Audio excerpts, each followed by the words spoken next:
Well, greetings and salutations, everybody. Welcome to Open Mic, the show here on the John Campea YouTube channel, where we just talk movies, man. Talk about whatever it is you want to talk about. We do this show, of course, on Mondays, Wednesdays, and Thursdays. On Tuesdays, we've got Star Wars Talk Tuesdays. On Friday, we've got The Weekly Hero. But on Monday, Wednesdays, and Thursdays, we just do Open Mic, talking about whatever it is you guys want to talk about. Now, here's how today's show is going to go. I have got 4 video questions that you guys have emailed into me. Now, you can send in a video question or an audio question. How do you send in a video or an audio question to be on Open Mic? Just email john@thejohncampeashow.com, but put the word Open Mic in the subject line. Do not write me a question there. Only email me that and put Open Mic in the subject line if you're attaching a video or an audio question. And of course, guys, keep those questions, videos or audio clips to 20 seconds or less. So what we've got here is we've got 4 of them picked out, and then we're just going to go over to the live chat and just listen to you guys and hear what you guys have to say, want to talk about. Obviously, the Super Bowl happened yesterday, got a whole bunch of trailers. And of course, amongst those trailers is the one that we were all waiting for. Where the hell is the Solo trailer? Well, not only did we get one, we got 2. We got 2 Solo trailers in the span of about 12 hours. Those are there, so we talked about that a bunch on the John Campea Show a little bit earlier today, of course. But hey, guys, we can talk about those. We can talk about anything you want to talk about. Do you got a comment about those trailers or whatever? Jump on in and leave me your thoughts there. Of course, you can use the one way you can use Super Chats to get in your questions. If we still have some time left over, I'll also go to Twitter. So with that out of the way, let's get started with the first video question. The first video question today comes to us from Anthony. Hey John, big fan. I was just wondering if Aquaman is a critic and fan success, and all the Marvel movies are huge successes as well. Could Aquaman potentially ride the wave of the Marvel movie success and make more than the estimated $400 to $500, maybe even $600 million box office that we're all expecting? Thanks. Have a good one. Well, there's a couple of things there. First of all, you're talking about a principle that I do believe in. It doesn't happen all the time, but a principle that I believe in of momentum. And I believe in momentum. And it doesn't always work. Absolutely not. It's not foolproof. But the whole idea is this. If you got a movie coming out and people watch it and love it, and then you have another movie similar to it or like coming up in its own vein shortly thereafter, you are more likely to get people to go, I want to go back to the movie theaters again. There's a reason why Marvel has Avengers Infinity War coming out just like 10 or 11 weeks after Black Panther. Because Marvel believes that people are going to love Black Panther. And if they love Black Panther and have an amazing time at the theater watching Black Panther, then you put out the next Marvel movie just like 10 or 11 weeks away. Oh, and then my phone's ringing. Sorry about that. And then you put out the next Marvel movie just 10 or 11 weeks after that. Then those people who went to go see Black Panther and had a great time are more likely to come back. Now, I also believe that's true of the genre as a whole. That generally speaking, if people love what's going on in the theaters, like for argument's sake, let's say that there was a new Batman movie opening 3 weeks after Avengers Infinity War. Let's say there was a new Batman movie opening 3 weeks after Infinity War. If people love Infinity War, then I think that increases the chances they're going to want to come back to the theater again real soon and watch another fun comic book movie. So, talking about Aquaman. Well, first of all, you start off your question with if it's a massive hit with the critics and if it's a massive hit with the fans. Those are 2 big ifs. 2 giant ifs that the DCEU has struggled doing. Now, I like them, but hey, look, they have really struggled. Aside from Wonder Woman, the DCEU films have really struggled to be a hit with the audience and with the critics and whatnot. And so we could play the, what if it's a hit with the critics and a hit with the audience with every movie? We could play that game with every movie. But okay, let's say it is. And all the Marvel movies that are going to come out, and all the Fox movies that are coming out as well. We've got Deadpool 2, we've got X-Men Dark Phoenix. So let's say they're all great. Does that bode well for Aquaman come December? I'll say this, it certainly can't hurt. It certainly can't hurt, and it would be a benefit. I think it would work to its advantage. Would it actually like save it? Not necessarily. Would it actually make or break it? I don't think so, but it definitely will work in its favor if that can happen. But again, it's already starting behind the 8 ball. Only $600 some odd million worth of people went out to go see Justice League, and that had Aquaman. with Batman and Superman and Wonder Woman and Cyborg and Flash too.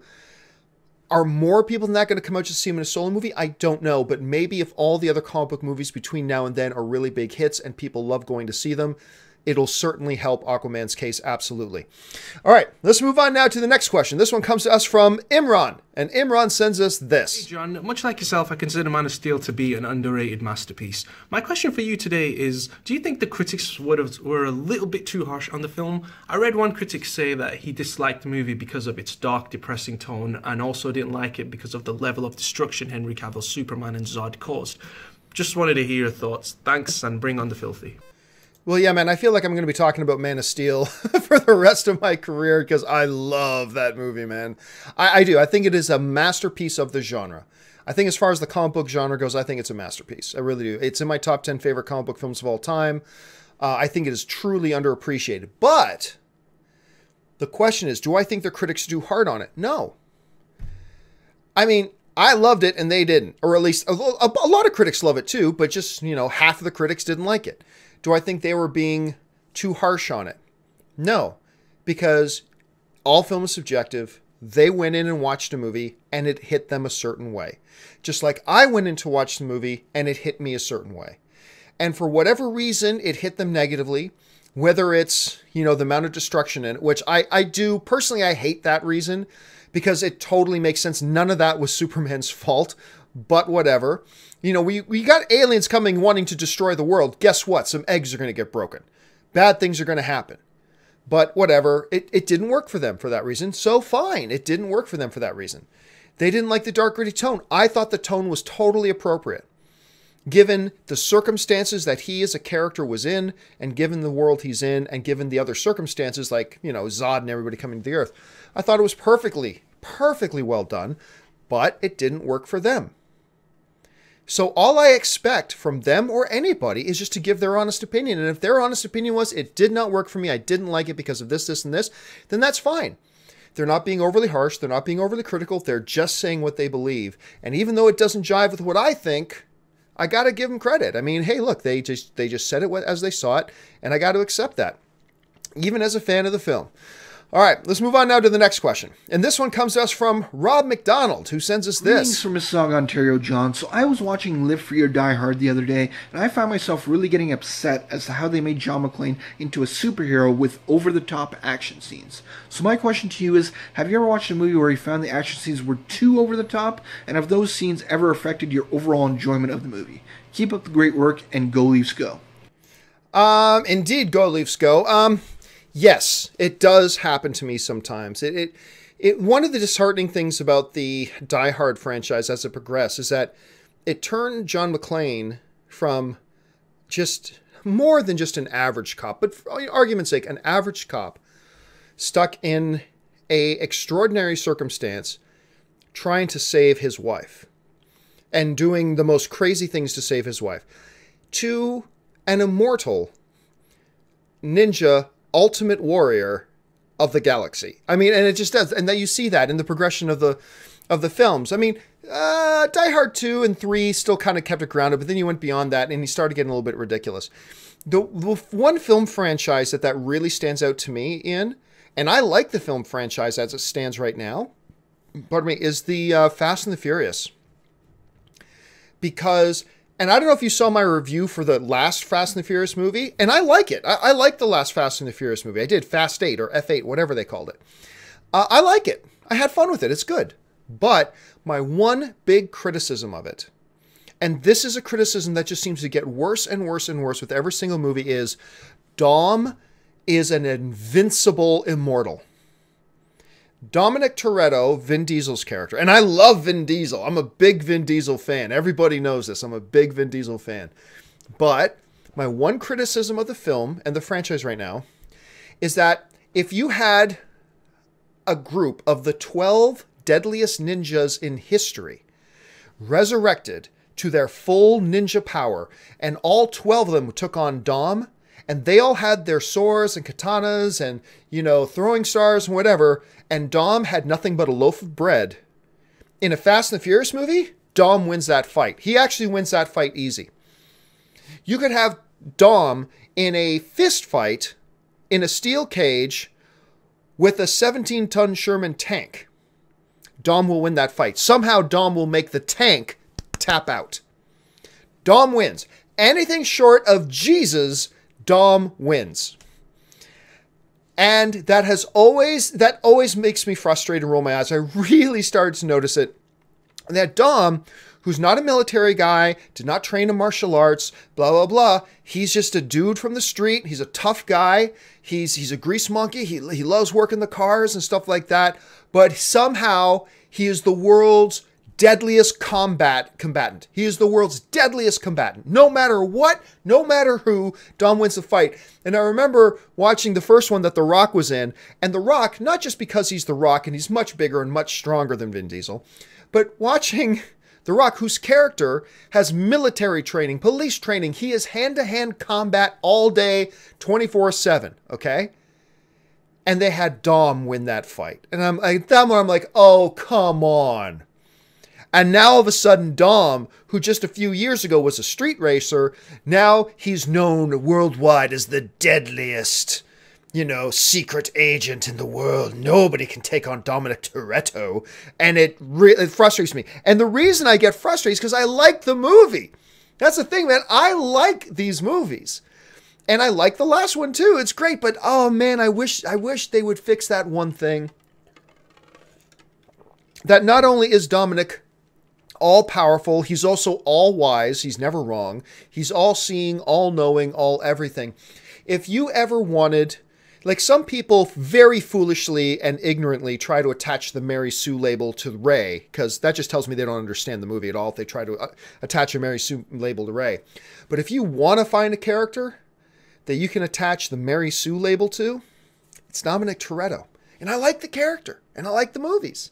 But I really wish that's one thing they would fix, is quit making it so he is this all-powerful, godlike being. It just stops being fun after a point. You know what I mean? So I hope they do correct that about the character. Partially because I like it so much. All right, let's move on now to the final video question of the day. I like this one's kind of fun. Here, check this out. This one comes to us from Terry Cooper. John Campea. There you are. So, John, my question is this. Why has the run gone? Anyway, no, question is this. Cosplay. Have you ever done it? Would you ever do it? And if so, who would you cosplay as, Savvy? I thought that was a great impression. I don't care what some of you guys might be scoffing. I thought that was a great impression. Cosplay, no. I don't do a lot of cosplay. Mostly because I wouldn't be any good at it. I think that's just it. I don't have a lot of time to do it, and I don't think I'd be very good at it. Anne and Kaori. By the way, if you don't follow Anne on Twitter and Instagram, you should. Like Anne, just follow Anne at Anne Campea. And her and Kaori, they have this thing called Team Amazing. But they have cosplayed a lot. A lot of cosplay. They love doing cosplay. I mean, I've dressed up as a Jedi a couple times, but who hasn't dressed up as a Jedi? Am I right, guys? I mean, everybody dresses up as a Jedi. So I just never done it because I never thought I'd be any good at it, to be honest with you. And if I had to go to, like, say, if you go to Comic-Con this year, you have to come in cosplay, then I would fall back to the old faithful. I would fall back to Jedi. That's what I would do because I'm so boring. I'm just so utterly boring that way that's what I would do. All right. With that, video questions out of the way. By the way, guys, I really enjoy getting your video questions. Thank you for sending them. Keep sending them in. All right, with that out of the way, let's get on now to the live questions. I've already got a whole ton of live questions come in. Let's get over to them. I'm actually going to take off these headphones because now I don't need them anymore. The ears start to sweat. Nothing like ear sweat. All right, let's get on to the first question. And the first question coming in on the Super Chat comes to us from Mason Barr, who thoughts, Men in Black reboot. I think no. Your thoughts? Well, it depends on what you're asking. Do I want to see a Men in Black reboot? No, probably not. Do I think there's going to be a Men in Black reboot? I think you'd have to assume there's going to be either a new sequel or a requel or a reboot or reimagining, something of some kind. One of the most valuable things in the movie business is recognizable IP that the audience already knows and recognizes and can associate with. And Men in Black is a popular IP. It's a really popular IP. So on that level, yeah, I think at some point we're going to see, whether it's Men in Black meet 21 Jump Street like was rumored before, whether it's Men in Black with another crossover, whether it's a reboot or just another sequel, sometime, somehow we're going to get another Men in Black movie. That I feel pretty confident about.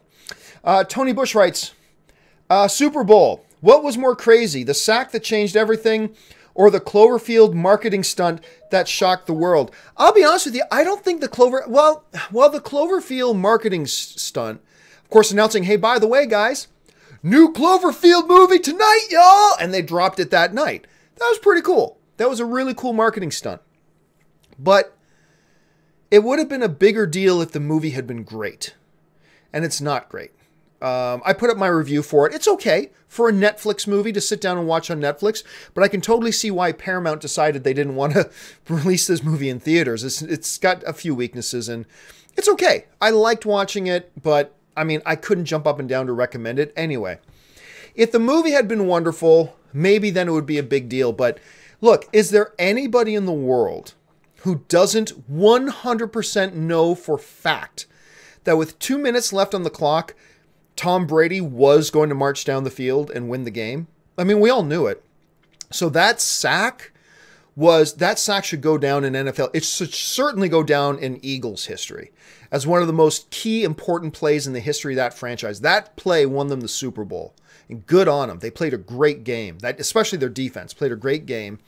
Even though Tom Brady chewed them up, but still, they came up big when they needed to come up big. So to me, the sack was the bigger deal by far.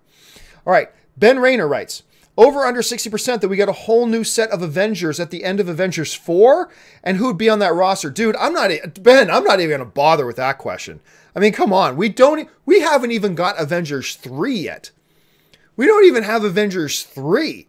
So, I mean, it's kind of utterly pointless to sit here and speculate about, well, at the end, we don't even know where the Avengers are going to be at the end of 3. Let alone what's going to be happening in 4, who's even going into 4 to still be around or not be around by the end of 4.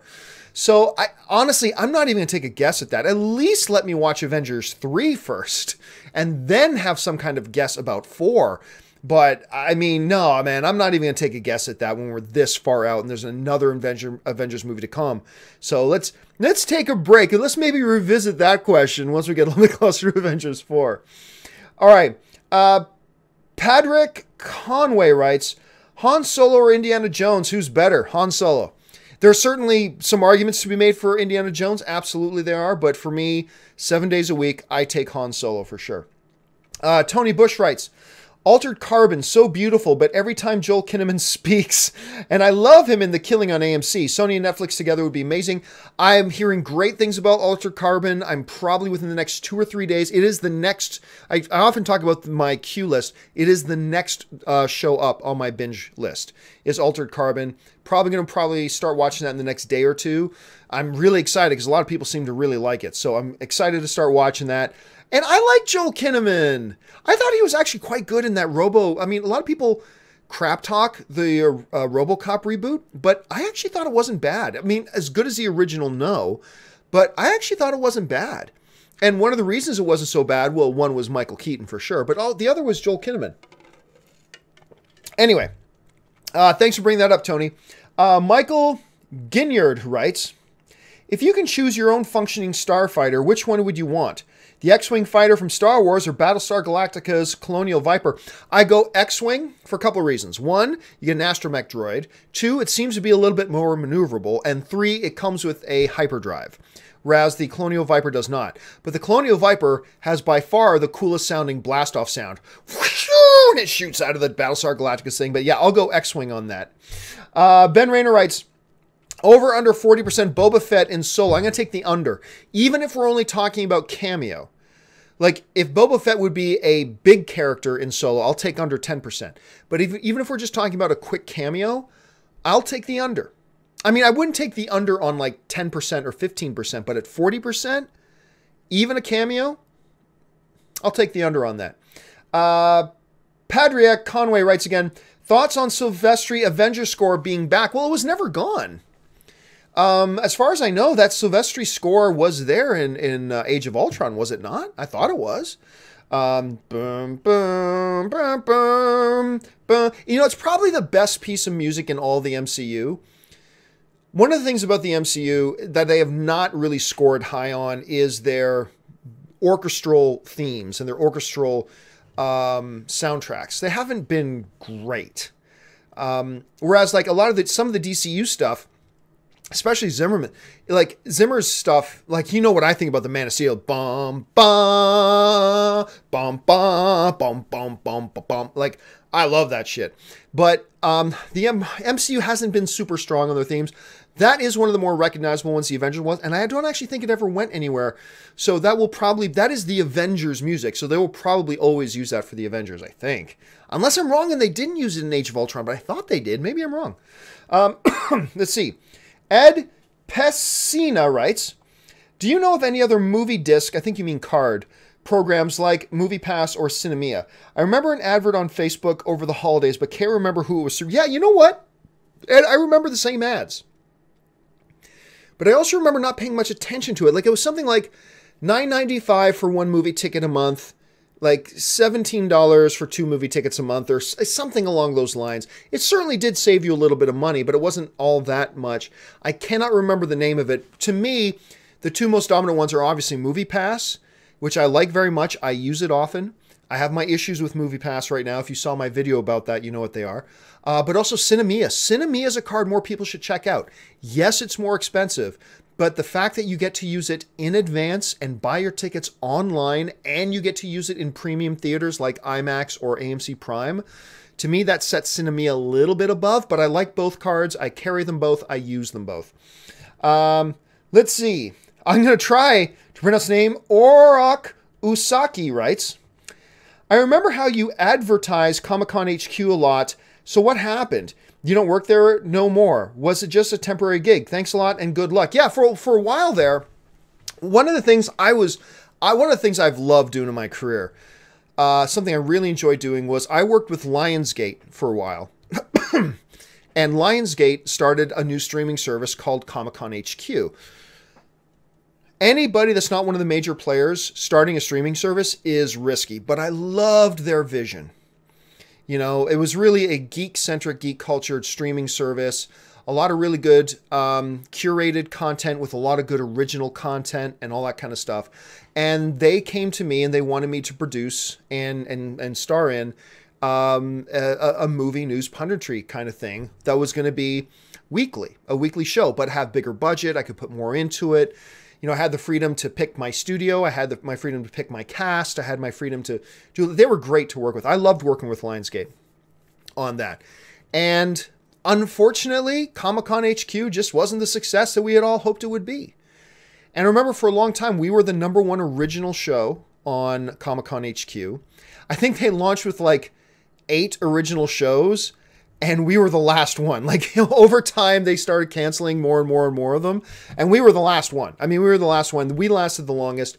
And one of the big problems with Comic-Con HQ was their launch strategy, I think. Because what was going to be their 3 biggest shows for sure. Alan Tudyk's Con Men.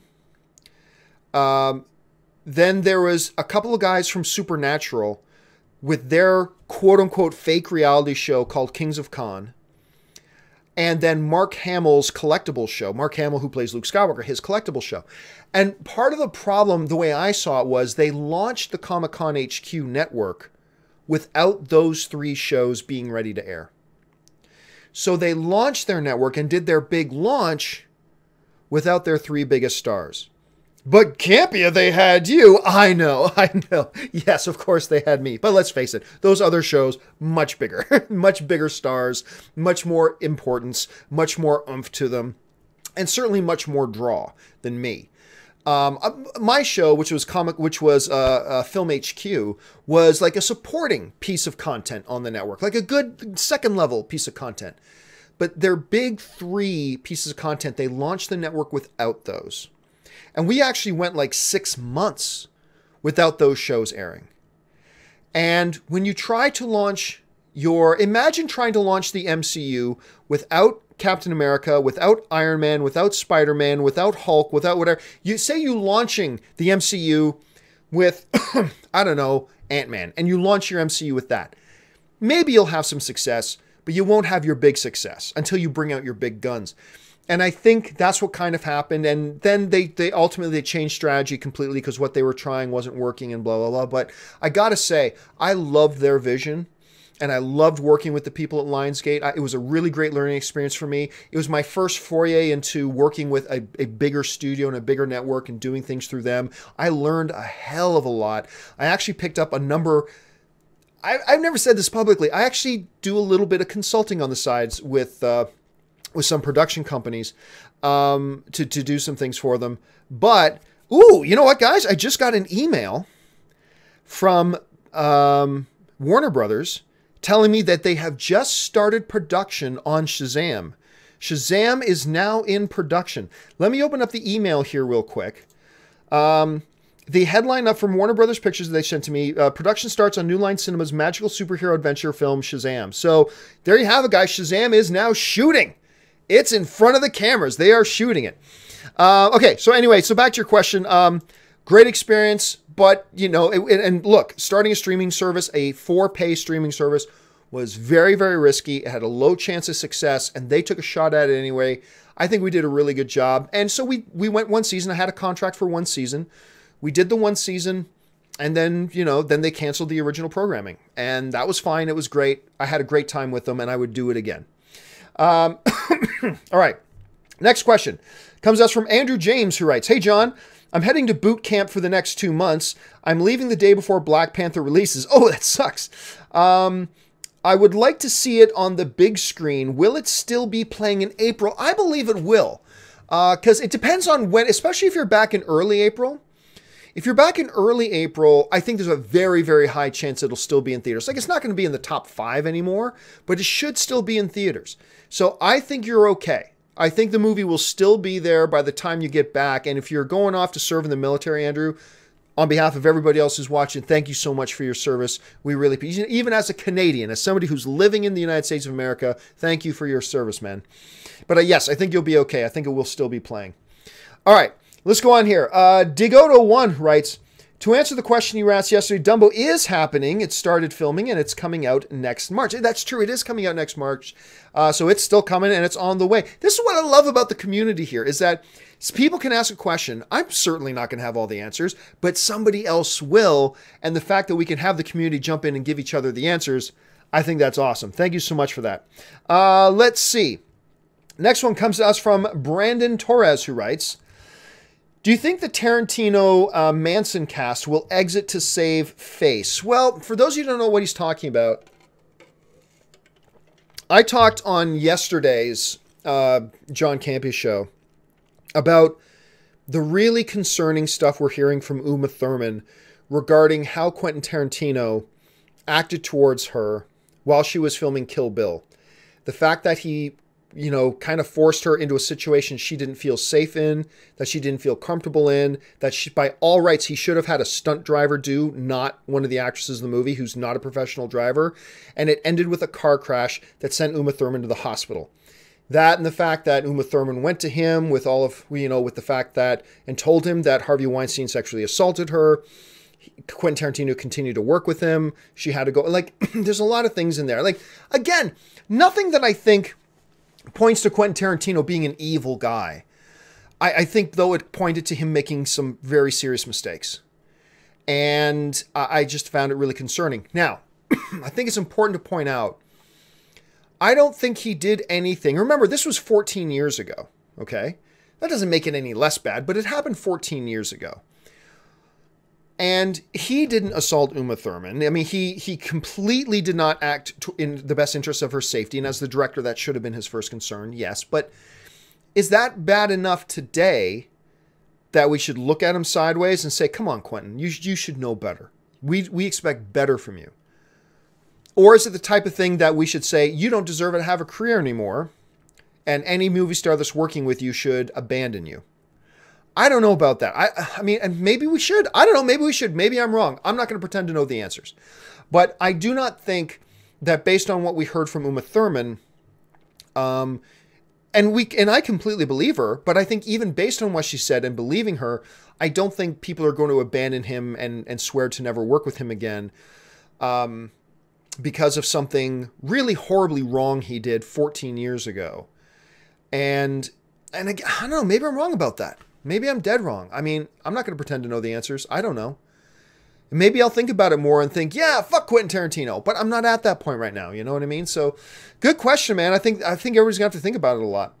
Brandon Torres again writes, BioShock is my dream film. Think it'll ever happen? I used to think it would happen.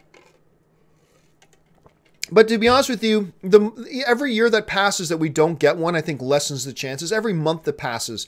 I heard there were some deals in the works about a BioShock movie. There were some announcements about so-and-so is going to develop a BioShock movie, and then it went to development hell and never actually happened. So unless something happened that I'm not aware of, I think it's pretty unlikely that we're going to see a BioShock movie at this point. You never know, though. Keep your fingers crossed. Cobra writes, John, hope you enjoyed the Super Bowl. I really did. Even though my team didn't win, it was a hell of a game. I had a lot of fun watching that game. Not being American, I had no real interest. Though I did watch another sport, rugby. Heard of it? Is so England versus Italy. England won, just saying. I don't pretend to understand a thing about rugby, but good on you for winning. Rugby is not exactly Italy's sport. We're more of a soccer sport team, even though we didn't make the World Cup this year. Go figure. Amin writes, did you like the Skyscraper full trailer more than the spot? You know what? I'm kind of torn on it. I think there's some interesting things there that they're doing with Skyscraper. I mean, especially like the idea of having Dwayne "The Rock" Johnson as somebody with a disability. He's missing he's missing part of his limb. And I think that's interesting to have in your action hero. I actually think it's kind of great. But I'm not going to lie and say that the trailer then jumped out at me and really did it for me. It didn't. Although it didn't turn me off either. I'm very curious about the film simply because it's The Rock. I'll give it a shot. We'll see how it turns out. But I got to admit, I'm not jumping up and down with excitement for it at this point. Pardon me. All right. Kyle Branham writes, I think Cloverfield and Netflix won the night. Even though it was a subpar movie, it set up unlimited possibilities for sequels. Thoughts? Hey, guess what? Setting up sequels is pointless. Setting up sequels is useless unless your movie's good. You know what else had a great setup for a sequel? Aragon, the movie about the dragon. Remember that? With John Malkovich, fly, my evil dragon, woo! And it ends with that. Like they ended that, open up for possibilities. It's the easiest. Anybody can set up the end of your movie to be open up for possibilities. The question is, do you make me want to come back and watch more? And I'll be honest with you, as a result of watching Cloverfield Paradox, and I didn't hate it. I thought it was okay, but I got to tell you, whereas last night, I was ready to watch that movie the moment it came on Netflix. That won't be the case next time. I'm not going to be running out and getting in line and just counting down the minutes till the new Cloverfield movie drops. I'm not going to do that anymore because this movie turned me off a little bit. I mean, yeah, I thought it was okay, but it certainly wasn't worth me making sure I watched the new one right away. So that's great that it ends in such a way that opens up for tons of possibilities, but anybody, a sixth grader in preliminary English class, can write a little story and then have tons of open endings for more stories later if they wanted to. The question, though, is, was the story you wrote a good story and did it make a good movie? And on that level, like I said, for a Netflix film, it was okay. I probably would have been pissed if I went to the movie theater and paid money to buy a ticket to go in and watch it.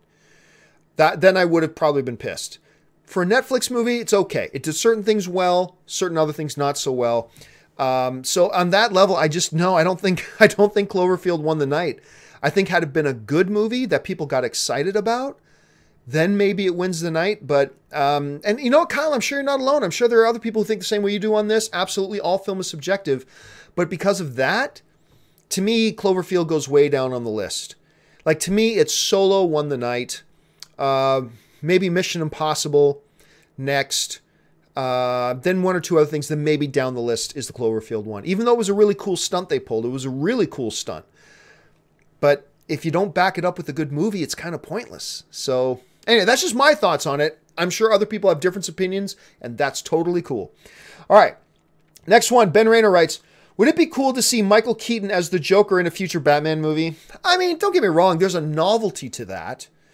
There's something cool to the whole shtick of it. Sure. I would certainly be curious. But at this point, I don't think it would be high on my list. Look, I'd rather them just actually go out and make a great movie and find the best actor for the role rather than go, let's do the novelty of getting the guy who used to play Batman, even though he's a great actor. And I'm admitting I'd be curious for sure. But to me, I would just be, even if it wasn't true, as a movie fan, I would just always have this little bug in my ear going, the only reason they did this is because of the shtick of it, that he was Batman, now we've got him coming in to be Joker.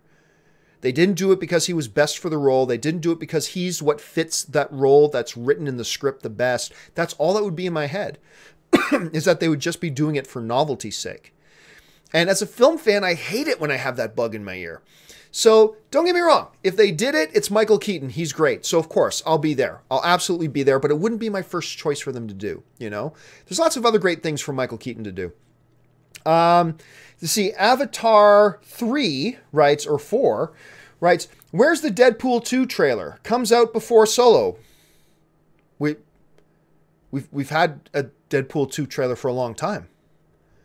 We've had the Deadpool 2 trailer's been out for a long time. So you mean another Deadpool trailer? Well, it's going to come, but it's already put out its first teaser.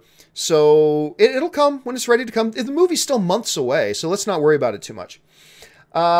Legion Force writes, John, you nailed the Super Bowl prediction. Dilly dilly, bring on the filthy. Yeah, I called the, my prediction was Philly wins by 8. If you guys saw the show I did yesterday morning, I called Philly wins by 8. And the one part I missed was the final score. I said the final score would be 36-28. So I was close on the score, but Philly did win by 8. So dilly dilly, although I much rather would have been wrong. I much rather would have had my Patriots win the game.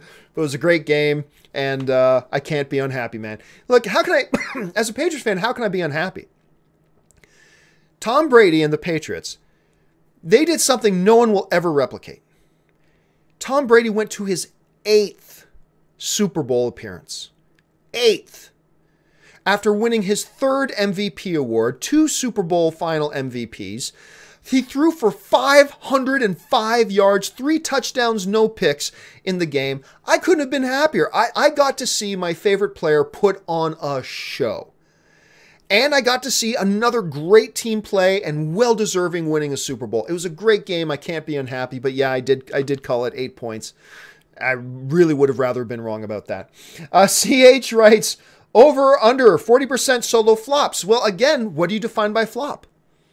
Because there are some really stupid people out there who would go, if it doesn't make $700 million, it's a flop.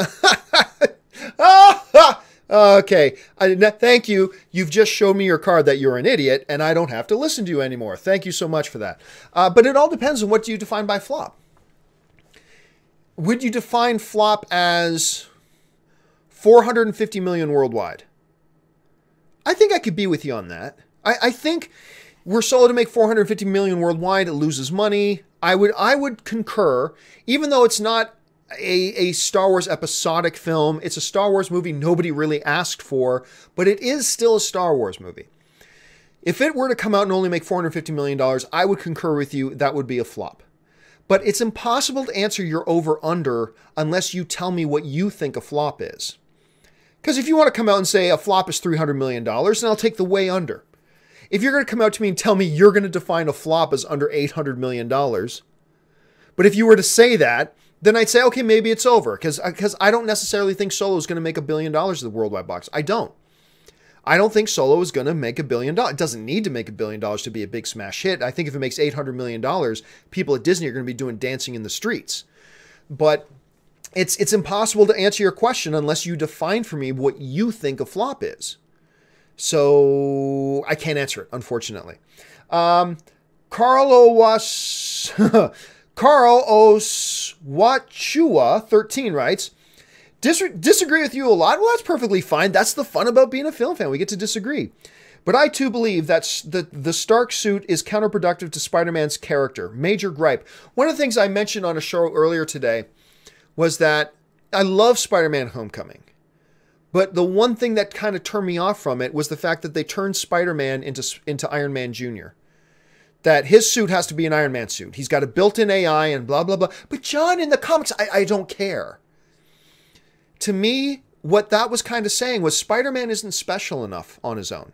We got to make him also Iron Man Jr. And to me, that was one of my pet peeves. I love Spider-Man Homecoming. It was one of my favorite comic book movies of the year.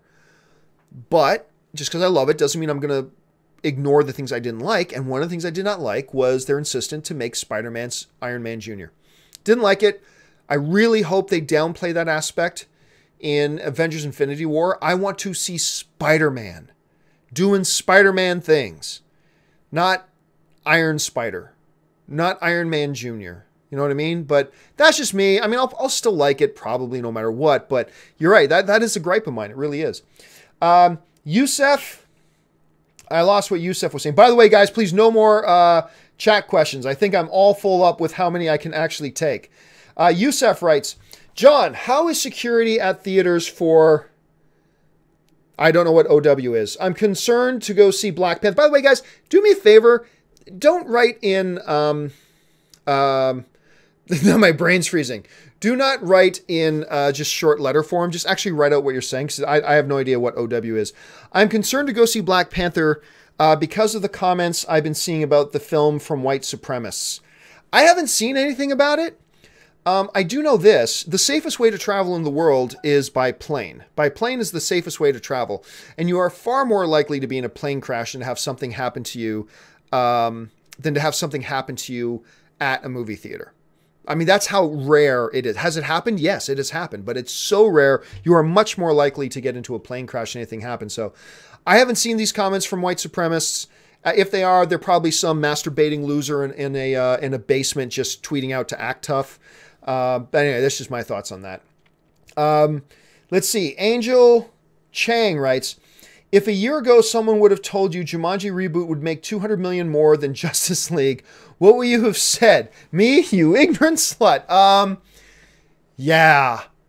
I mean, look, to me, it was a no-brainer that Justice League was going to make $1 billion. It didn't. It didn't even make 700. It didn't even hit 650, I don't think. Anyway, if it did, it came close.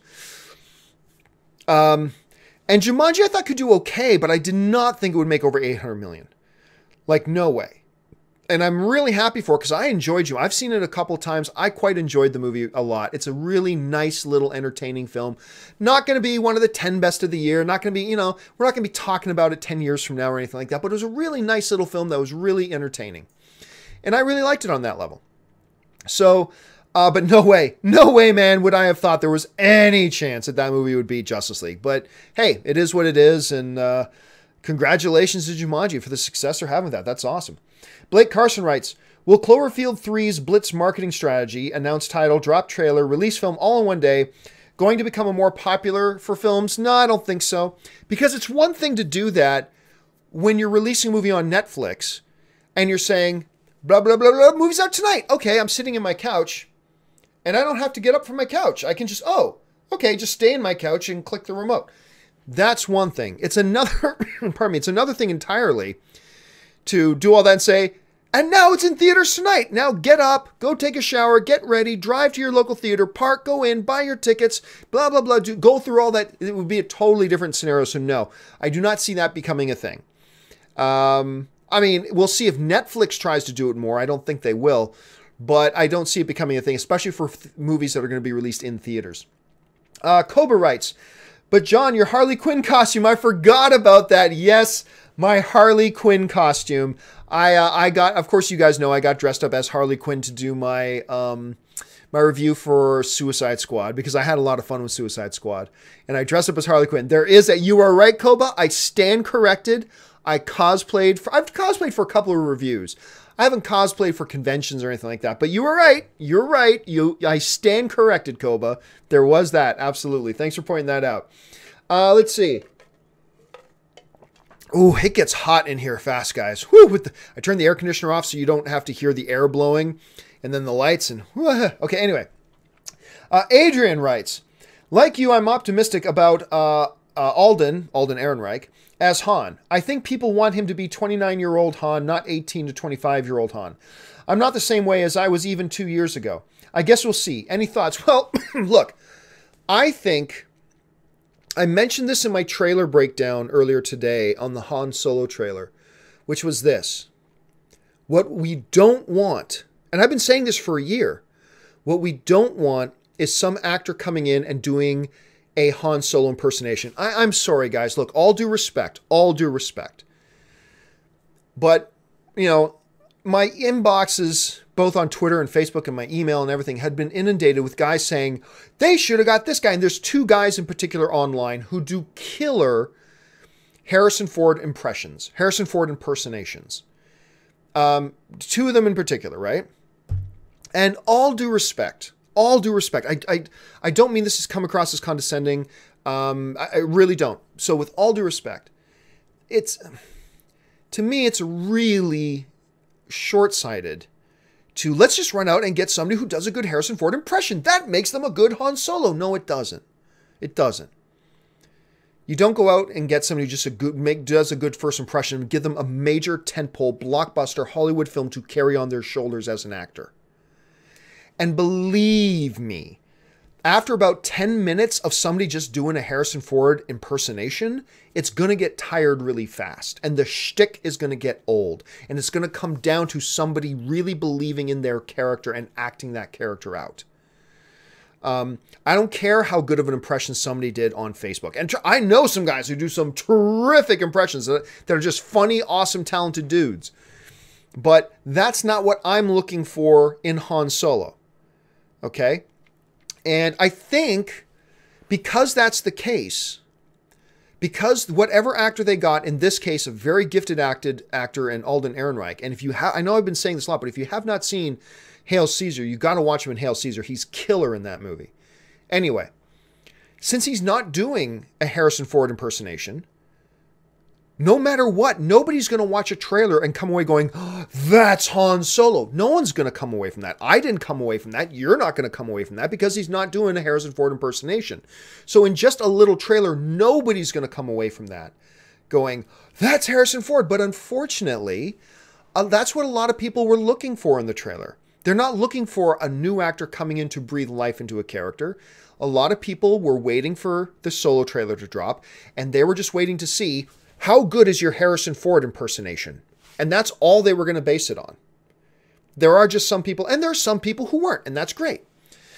So I think at the end of the day, there's no way for us to tell watching a trailer whether or not Alden Ehrenreich is going to be a great Han Solo or not. I tend to believe in him because I think he's a really great actor, and I really like what I saw in the trailer, but there's just no way to tell in just a trailer. So even I am not 100% sold. No way. I'm not going to be sold on it either until I see the movie. So we're just going to have to wait and see. I just really want to encourage my fellow fans who seem to be stuck in this mindset of, if he's playing Han Solo, he's got to do a great Harrison Ford impersonation. No. That's not what they asked of Chris Pine when he came in to play the new Kirk. That's not what they asked of Roger Moore when he came in to be the new James Bond. We got to let him come in, take on the spirit of Harrison Ford, not the spirit of Harrison Ford, but take on the spirit of Han Solo, but also make it his own. And let's see how that plays out in the movie, and not go in just with an expectation of, you better do a good Harrison Ford impersonation. That's not what's going to make a good movie. So anyway, that's just my thoughts on that. Okay, Luke1234 writes, if you didn't have Anne, I think you meant in. If you didn't have Anne in your life, is there someone else you had in mind that you could have had a chance to date? I ain't going to answer that question. Hey, you think I'm a damn fool? You think I'm a damn fool. This thing lives on the internet. And if I even said any name, whole bunch of you backstabbing bastards are going to be emailing Anne a link with a timestamp. No way. All I can hear is Admiral Akbar in the back of my head going, it's a trap. No way. That's like Anne asking me, which one of my friends would you have sex with if you could? Nope. Nope, not answering that question. Nope. Give me a break. If Anne wasn't in your life, who would you date if you had a chance? Backstabbing bastard. No way. No chance. I'm not going to answer that. Daniel Briggs writes, who else is staying up all night to think what universe Cloverfield Paradox takes in. I'm a bit obsessed. I wish I was, Daniel. I wish I was. Honestly, but the movie didn't interest me enough to really think about it all that much. So, but you know what? I'm not the majority. Well, I think I am the majority in this one. Usually I'm in the minority. I think I'm in the majority in this one. But that doesn't mean there aren't people who were really into that movie and are really thinking about it a lot, pardon me, and loved a lot of the questions that got raised in it. And you're one of them, and that's awesome, and I'm glad it worked for you on that level, dude. Dalton Burdett writes, what was your favorite movie going experience? For me, it was The Avengers. The magic of seeing the characters together and a hell of a theater audience was just spectacular. I think I've got a couple of them. One is definitely my first viewing of The Avengers. And I saw that at a press screening with a bunch of, jagged, bitter film critics watching the first screening for The Avengers like 4 weeks before the movie came out. And the energy in that place and the excitement in that place when that movie was over. And everybody was just buzzing and practically bouncing up and down coming out. It was such a great experience. I just loved it. The other one was at my old favorite movie theater in Hamilton, Ontario. Actually, technically, Ancaster, Ontario, which is a part of Hamilton now. Watching the first Lord of the Rings film. That was a great experience for me. Absolutely magic for me. Let's see. Chris Warden writes, I'm with you when it comes to the whole reserve seating thing in theaters. Europe and Australia have had this for decades. North America needs to catch up. What Chris is talking about is that there is no excuse. Every movie theater should have assigned seating. When I buy my ticket, I should know what my seat number is. I should be able to pick my seat number so I don't have to show up to a damn movie theater 2 hours early just to make sure I don't get a neckbreaker seat. It's ridiculous. It's ridiculous. And I went to a movie recently back in Canada, even though a lot of their theaters do have pre-assigned seating, but we ended up going to go see a movie in Canada. I went to go see Jumanji again when we were in Canada, but it wasn't a pre-assigned seat theater. So we bought our seat, showed up 45 minutes early, and still ended up with a piece of crap seat. It was a frustrating experience. There is no legitimate argument for not having pre-assigned seating. But John, what if you get your pre-assigned seat and there's a piece of gum stuck on the seat? Then change seats. But what if the movie theater's already sold out? Then you're in the same position you would be if it wasn't pre-assigned seating. If it wasn't pre-assigned seating and you got there and the one chair left had a piece of gum on it and there was no other chair you could move to, then you're still stuck in the same situation. It's no different. There is no legitimate argument for not having pre-assigned seating. It's so archaic. And the fact that other countries around the world are all like 10 years ahead of us. Thank God that theaters are starting to change over. Most of the theaters, even just 2 years ago, most of the theaters in the LA area were not pre-assigned seating. Today, most of them are. And hopefully pretty soon, all movie theaters. It's going to improve the movie-going experience so much. I'll never forget, I was living in Hollywood, and the theater up the street from me was the ArcLight Hollywood, and they did have pre-assigned seating. I went back to Canada, got together with a buddy of mine to watch one of the new X Universe films, and we had to go like 2 hours early, stand in line for an hour and a half, sitting on our asses, standing up, sitting on our asses, standing up, just standing in line for an hour and a half, and then they let us in. And even then, we only got a half-decent seat. We didn't get a great seat because there were still like 60 to 70 people who got there before us. It was stupid. Anyway, I could rant on and on about that forever. Forever. Anyway, Devontae Brown writes, where's the Jim Mangold vid? Did you see his new response? I didn't see his new response. I got busy. I planned on doing a video about the Jim Mangold public messages about what he thought about screenings. I was really disappointed in Jim Mangold, and I love him as a director. But basically what he just said is, you're an idiot. If he just said to the audience, you're idiots if you like this. And audiences love post-credit scenes. They love them. You don't have to give away things in the next movie. People love sticking around and just getting that one extra little shot of something. That's all. And the audience loves it. And if the audience likes it, what's so wrong? I'm not saying you have to give it, but what's so wrong with somebody else who does? I get it, Mangold. You don't want to put in a post-credit scene. No problem. That's fine. I was not upset that there wasn't a post-credit scene in Logan. That was fine. No problem. That's great. But for you to shit over fans and other people who do like it, there was no call for that. You were out of line, and you should issue an apology to people. You don't have to change your mind about them. That's fine. If you hate them, you don't ever want to do them, that's fine. But to shit all over people who do like them, I think you lost a lot of fans, man. You didn't lose me. I'll let that slide. I don't care. You didn't lose me, but I think you lost a lot of fans. And I think he better get off his ass, get online, and apologize to people for the way his comments came across. That's just me, though. Tony Bush writes, I got to just rush through these last couple of ones, guys. Everyone thinks Captain Marvel is standing behind Captain America 11 seconds into last night's TV spot. Do you buy it? I think it's Doctor Strange. I don't buy it. I don't think so. Never know, though. I mean, it's totally possible they put her in this movie, but from everything I understand, they haven't put her in the movie, so maybe we're in for a pleasant surprise, but I didn't see anything that would make me think that that was her standing behind him. Me personally, so I'm with you on this, Tony. Goku on Dragon Ball Z writes, I have a movie recommendation for you if you don't mind Japanese animated films. I completely don't mind Japanese animated films. You should check out Grave of the Fireflies. Oh, I've seen Grave of the Fireflies. Depressing as fuck. It's a powerful movie, but that movie is depressing. So depressing. It's like these two little people and just life just keeps screwing them over every step along the way till they die miserable and alone. Oh man, it's a brilliantly made film, but it's one of those films that I have a hard time recommending to people because it's so damn depressing. Princess Mononoke, I enjoy that one. That one's a lot more fun to it than Grave of the Fireflies. But man, Grave of the Fireflies, that's a tough one to sit through, man. I was so excited the first time I watched that because I'd heard some really good things about it. And this was a long time ago. And I'm watching like, I just want to vomit. I mean, it's brilliantly made, but I feel like I want to vomit. Anyway, so there's that. But thank you for the recommendation, Goku. Roar Nation writes, have you seen the new film Blame, not the anime? It did well at Tribeca last year, and I know some people who worked on it. It's great. It's on VOD. No, but this is another one of the great things that I love hearing from you guys. I haven't even heard of Blame.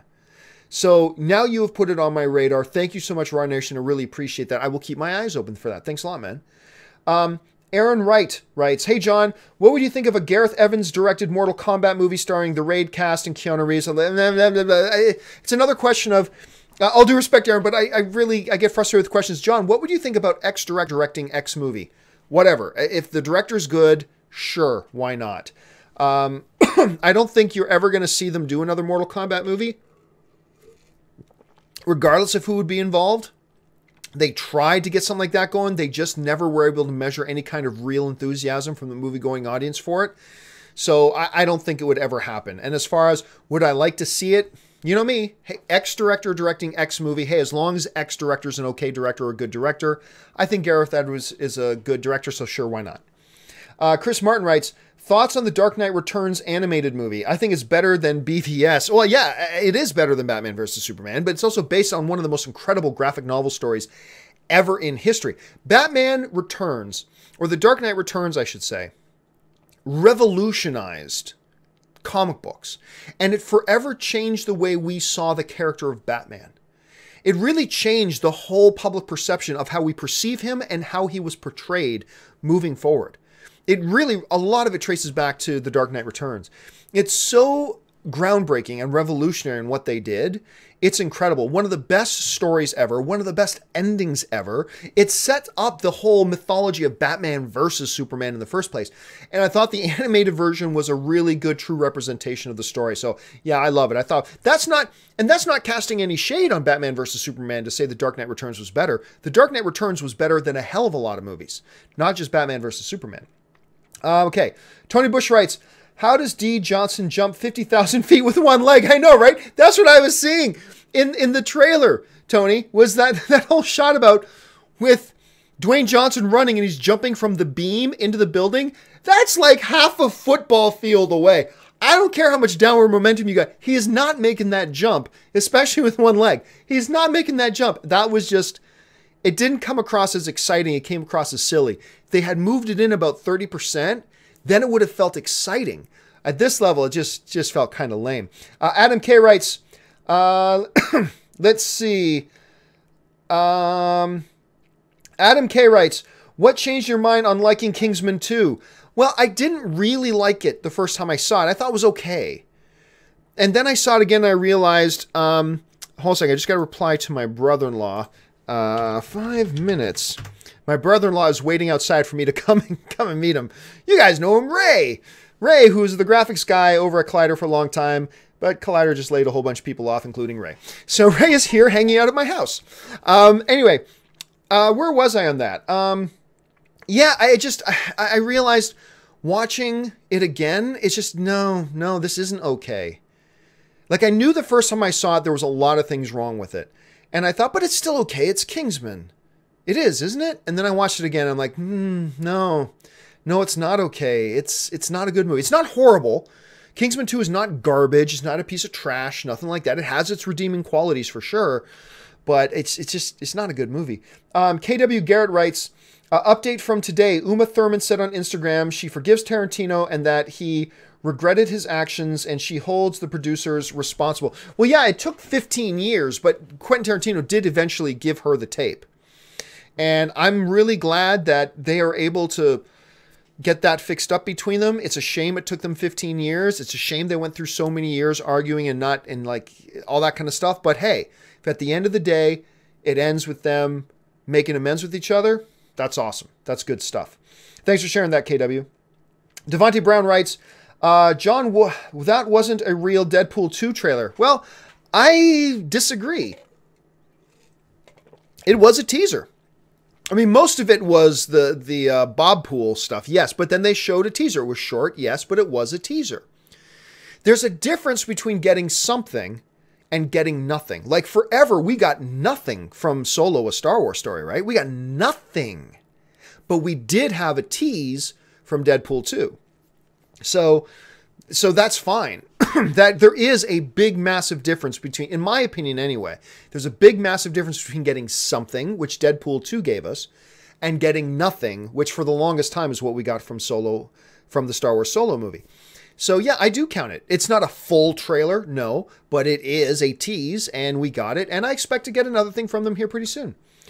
Chris Martin writes, favorite John Williams score? I love Hook so good. Well, I mean, Empire Strikes Back, the Imperial March, that's probably going to be it. But I mean, how do you discount Superman? How do you discount Raiders of the Lost Ark? How do you discount Jurassic Park? How do you discount Jaws? How do you discount E.T.? How do you discount any of, like, Harry Potter? How do you discount...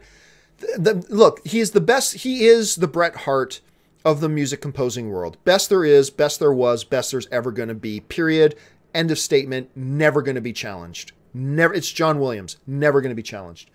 Tony Bush writes, Frasier star passes away at 77. No, not the dad. Oh, second. Let me just look this up quick. Oh, John Mahoney. I love John Mahoney. Oh, I'm so bummed out about that. He was so funny. He was, every time he was in a show or a movie or whatever, he was great.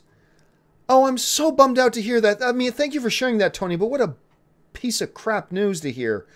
Anyway, Lance, final question of the day, guys. Lance Dela Cruz writes, how likely will we see Greedo and or Jabba in Solo? I don't think we'll see Jabba. Somebody asked us the other day, actually.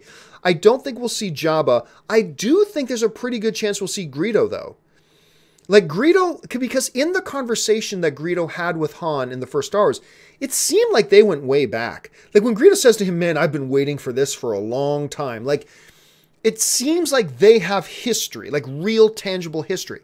And because of that, I won't bat an eye if he's not in it, but I won't be surprised at all if Greedo isn't in it. So if I had to say one is more likely than the other, I think it's more likely that we'll probably get a Greedo in Solo movie than we will Jabba. And again, so bummed to hear about John Mahoney. Anyway, guys, that will do it for me for this installment of Open Mic. Open Mic will return again on Wednesday and Thursday, so you can send in those audio and video questions anytime you want those. Send those in anytime. Don't forget, tomorrow at 3 o'clock will be Star Wars Talk Tuesday. We, of course, got the John Campea show at 8 a.m. Los Angeles time in the morning. That's 11 a.m. New York time. Make sure you're back for that. Whole bunch of stuff going on here in the world, guys. Thanks so much for joining me. My name's John Campea, and until my next video, bye-bye.